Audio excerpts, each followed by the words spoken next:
M.2.6 is worded a little confusingly, but there is a key strategy that you can just automatically go to if you have it in your back pocket. And that is to recognize what to do when you see something that looks like this. All right, this is called a trinomial. And it's called a trinomial because it has three terms, particularly in this format, a something squared minus b something plus t. I'm sorry, plus a number. So you're going to see a trinomial is in this format where you have a squared term, a not squared term, and then a constant.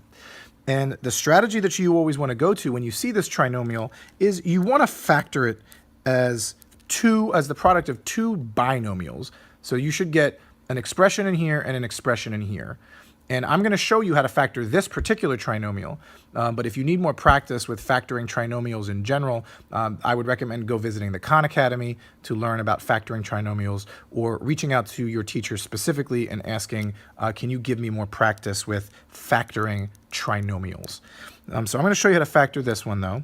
And the way that I do it, there's lots of ways to do it, but the way that I do it is I take the trinomial and I look at the last term, which is 8 in this particular case, and I list the factors.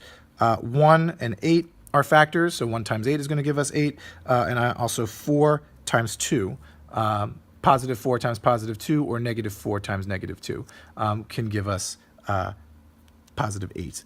So if I list out all of them, that would be negative 1 times negative 8, positive 1 times positive 8, negative 4 times negative 2, or positive 4 times positive 2. Any of these are multiplied together will give us 8. And so then the next thing I need to do is I need to look and see at which of these pairs of factors, when we add them together, is going to give us negative 6, that middle term right there. And so negative 1 plus negative 8 gives us negative 9. That is not a choice. That works. 1 plus 8 is 9. That does not work. Negative 4 plus negative 2 does give us negative 6. So this is the pair that we are going to use. And because there is no a term here, this is why this strategy works. So I am going to go back over here to this format, and I am going to set this up as t minus 4, the quantity, times the quantity t minus 2. And I pulled that from over here. If you're not sure and you just want to check, just FOIL this and you'll be able to get that same trinomial. And so what I'm going to do next is I know that because this whole thing equals 0, I know that if this term equals 0, then it doesn't matter what this is, because the whole thing will equal 0. So t can definitely be equal to 4, but t could also be equal to 2, because if I make t equal to 2, 2 minus 2 is 0. It doesn't matter that this is whatever this is, because 0 times anything is 0. So t could be equal to 4, but t also could be equal to 2. All right, so this is enough information for me to go back to look at the problem and see what it's actually asking.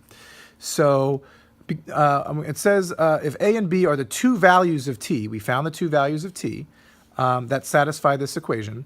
It also says a is bigger than b. So if we didn't have this piece of information, this would have been a little bit harder to solve, but we know that a is bigger than b, so we just know that the bigger term is going to be called a. So 4 is equal to a, and the smaller term by default is going to be equal to b.